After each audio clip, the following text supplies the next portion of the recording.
नमस्कार दोस्तों, आपका मेरे YouTube channel Skies to Fly में एक बार फिर से स्वागत है। दोस्तों, आज की इस वीडियो में हम बात करने जा रहे हैं सोल कॉन्ट्रैक्ट्स के बारे में। जी हाँ, सोल कॉन्ट्रैक्ट्स क्या होते हैं, कार्मिक डेब्ट्स क्या होते हैं, सोल कॉन्ट्रैक्ट्स और कार्मिक डेब्ट्स में क्या डिफरेंस होता है, क्या हम सोल कॉन्ट्रैक्ट्स में सारी जिंदगी बंधे रहेंगे या फिर हम इन सोल कॉन्ट्रैक्ट से कभी बाहर आ सकते हैं, ये सब कुछ जानेंगे हम आज के इस वीडियो में। तो वीडियो के अंत तक मेरे साथ बने रहें।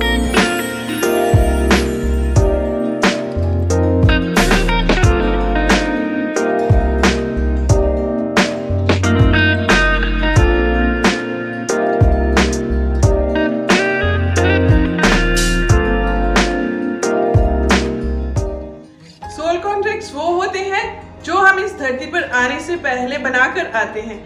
ये उन सारी सोल्स के साथ हमारे कॉन्ट्रैक्ट्स होते हैं जिन्होंने इस धरती पर हमें अपनी हायर कॉन्शियसनेस, हायर स्टेट में पहुंचने में मदद करनी होती है। ये सोल्स अलग अलग समय पर हमें इस धरती पर मिलती हैं और किसी न किसी रूप में हमें अपनी हायर कॉन्शियसनेस में, हायर स्टेट ऑफ माइंड में अवेकनिंग अचीव करने में हमारी मदद करती हैं। चाहे ये हमें दुखदायी रिलेशनशिप्स ही क्यों ना हो, लेकिन उनका भी मकसद हमें अवेकनिंग की तरफ धकेलना ही होता है। ये हमारे सोल कॉन्ट्रैक्ट्स होते हैं। और कुछ सोल कॉन्ट्रैक्ट्स होते हैं जो इस जर्नी में हमेशा हमें सपोर्ट करते हैं। ये हमारे सोलमेट्स जिन्हें हम कह सकते हैं। और उसके बाद में जो कार्मिक डेब्ट होते हैं, ये वो कॉन्ट्रैक्ट्स होते हैं जिनका मकसद हमें किसी भी प्रकार से हाईली असेंड होने में मदद करना नहीं होता। वो नहीं चाहते कि हम असेंड करें। और ये जो कार्मिक डेब्ट्स होते हैं, इन्हें हमने चूज नहीं किया होता, ये कार्मिक डेब्ट्स हमें चूज करते हैं। ये कैसे चूज करते हैं? जब तक हम अनकॉन्शियस स्टेट में 3D लाइफ जीते रहते हैं, जब तक कि हमारी अवेकनिंग नहीं हो जाती और हम कॉन्शियस लिविंग में नहीं आ जाते, तब तक हम बहुत सारे ऐसे कर्मास करते हैं जिनसे हम अपनी तरफ दुख, दर्द, तकलीफ ये सब अट्रैक्ट करते हैं। और जो हमारे एक्शंस होते हैं, जो कि हम अपनी अनकॉन्शियस स्टेट ऑफ लिविंग में जो भी डिसीजंस लेते हैं, जो भी एक्शंस करते हैं, उनका रिएक्शन होता है, उसे हम कार्मिक डेब्ट्स बोलते हैं। ये ऑटोमेटिकली जनरेट होते हैं और ये अपने ग्रेविटेशनल फोर्स के साथ हमें खुद की तरफ पुल करते रहते हैं। और ये कार्मिक डेब्ट्स का कभी भी ये पर्पस नहीं होता कि हम अवेकन हो या हम अपनी हायर स्टेट के साथ जुड़े या फिर हम अपना higher state of consciousness achieve करें। तो इस प्रकार से हमारे एक्शंस अनकॉन्शियसली चलते हैं, उसका रिएक्शन मिलता है, फिर एक्शन रिएक्शन, और ये सर्कल चलता रहता है, जिसे हम कार्मिक साइकिल भी बोलते हैं। और हम कहते हैं कि ये साइकिल ब्रेक करना बहुत ज़रूरी है, लेकिन इसे कैसे ब्रेक करते हैं ये हमें पता नहीं होता। आई होप अभी आपको समझ में आ गया होगा कि सोल कॉन्ट्रैक्ट और कार्मिक डेब्ट में क्या डिफरेंस है। Soul contract totally conscious choices होते हैं, हमने कॉन्शियसली ये कॉन्ट्रैक्ट्स मेंटेन किए होते हैं, जबकि कार्मिक डेब्ट्स, जो कार्मिक कॉन्ट्रैक्ट्स होते हैं, ये अनकॉन्शियसली होते हैं। ये हमारी अनकॉन्शियस स्टेट ऑफ लिविंग के दौरान बनते हैं। सोल कॉन्ट्रैक्ट्स का पर्पस होता है हमें असेंड होने में हेल्प करना। कार्मिक डेब्ट्स का पर्पस नहीं होता किसी भी कीमत पे हमें असेंड करने देना। I hope I made this point very clear to you now। और अब हम जानते हैं कि क्या हम पूरी जिंदगी सोल कॉन्ट्रैक्ट के बीच में बंद कर उसी में फंसे रहेंगे या फिर हम इससे बाहर भी निकल सकते हैं। तो एक्चुअली जब हम असेंड होने लगते हैं, जब हम कॉन्शियस होने लगते हैं, अवेकन होने लगते हैं, तब हम कॉन्शियस चॉइसेस बनाते हैं और तब हमें ये समझ में आता है कि सोल कॉन्ट्रैक्ट्स और कार्मिक डेब्ट्स में क्या डिफरेंसेस हैं। और उस वक्त हम कॉन्शियस चॉइसेस बनाकर खुद को इन कार्मा से बाहर निकालने की कोशिश करते हैं। अब जैसे जैसे हम खुद को हील करना शुरू करते हैं, एक इम्पॉर्टेंट पॉइंट है कि इन कार्मास को क्लियर करने के लिए हमें खुद को हील करना बहुत ज़रूरी होता है।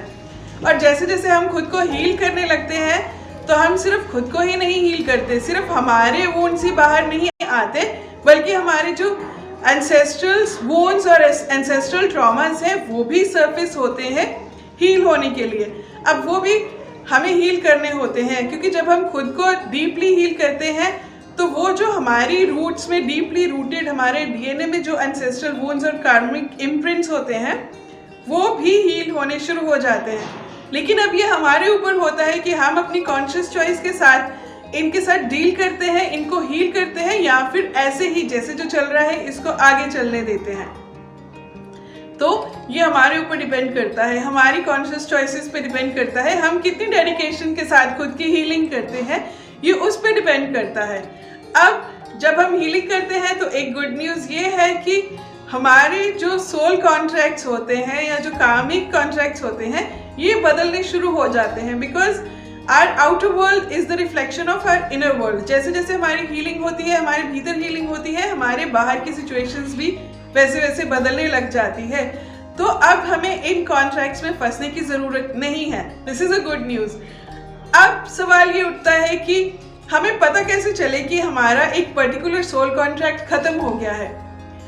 इसका बहुत ही सिंपल जवाब ये है कि जब आप किसी भी एक व्यक्ति या एक रिश्ते की तरफ अब अपना झुकाव, अपना रुझान महसूस नहीं करते, अब ये रिश्ता आपके लिए एक रिश्ते से ज्यादा बोझ बन चुका है और ये आपको असेंड करने में मदद नहीं करता बल्कि हमेशा आपको नीचे की ओर खींचता है और अब आपका इसमें मन नहीं है बिल्कुल भी, तो ये क्लियर साइन है कि अब वो सोल कॉन्ट्रैक्ट खत्म हो चुका है और ये सही वक्त है कि इसमें से आप बाहर निकले, अपनी हीलिंग कीजिए और इसमें से बाहर निकलिए। और अगर आप फिर भी ऐसे रिश्ते में रहते हैं कुछ एक्सक्यूजेस के साथ, उसको जस्टिफाई करते हैं, तो फिर आप और ज्यादा कामिक साइकिल और ज्यादा कामिक डंडे के लिए तैयार रहे।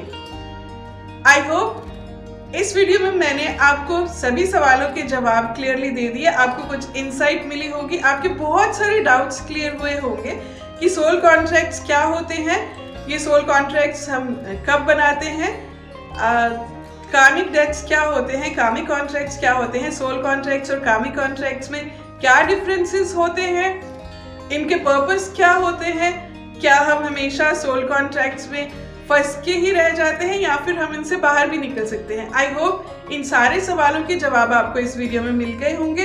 अगर आपको वीडियो अच्छी लगी तो इसे लाइक कीजिए और ज़्यादा से ज़्यादा इसे शेयर कीजिए ताकि और लोगों को भी इंसाइट मिले, क्लैरिटी मिले और वो भी अपनी ज़िंदगी को सही राह पर लेके जाएं।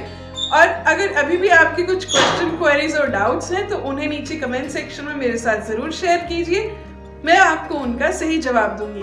और हाँ, ऐसी ही और वीडियोस के लिए मेरे चैनल को सब्सक्राइब कीजिए। मैं मिलूंगी आपसे अगली कड़ी में, तब तक के लिए खुश रहिए, तंदुरुस्त रहिए, stay in high vibes and remember the sky is to fly. नमस्ते।